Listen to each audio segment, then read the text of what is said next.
Bo, thank you so much for joining me today. Absolutely, it's a pleasure to be here. You were just at the first ever White House Crypto Summit as the director of the President's Working Group on Digital Assets.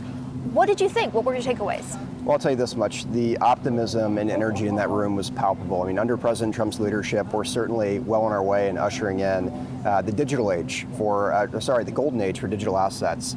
President Trump has said that he wants to make the United States the crypto capital of the planet, and I think that we're going to do that. You saw in his first executive order on digital assets, which was a day 3 priority for the administration, he outlined what he expected from the working group, and we've come together with interagency, with industry, with leaders on the Hill to really put together an unbelievable plan of what we're going to do over the course of the next 60 days as we provide these recommendations to the president. That 60-day landmark is in that first executive order, and we're really excited about what is to come for this industry under this administration. We feel like this is an industry that's been beaten down and kicked down over the course of really the last decade and a half, specifically under the Biden regulatory regime. You look at Operation Choke Point 2.0, which stifled innovation and growth in the space, and the president made it very clear today that he is going to work to eradicate some of those regulatory rules that really just crushed industry here in the United States, and we look forward to onshoring a lot of different companies back in the space as well.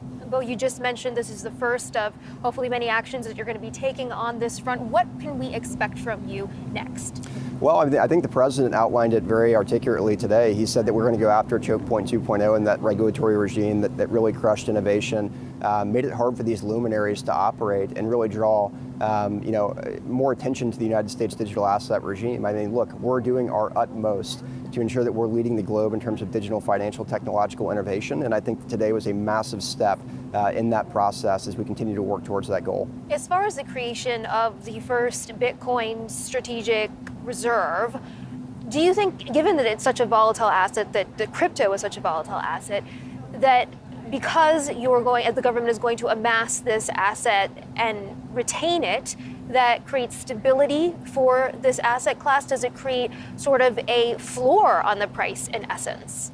Well, I mean, who knows? We'll see how the marketplace reacts to it. I mean, the cryptocurrency marketplace in itself is a volatile space, and we're not investment advisors, so I would encourage anyone that's thinking about investing in the space to consider talking to an expert before they do. With that being said, we view Bitcoin as being unique. It's a commodity, not a security. It has intrinsic stored value. It has the immaculate conception, right? There's no issuer, and we feel as if it's really important for the United States to have a reserve that captures that intrinsic value and puts us in the forefront of really technological innovation with other digital assets. The executive order mentions that Secretaries Bessent and Lutnick are ordered to look at ways to purchase more Bitcoin in a budget-neutral manner. Does the administration have a particular number in mind that it wants to amass when it comes to Bitcoin?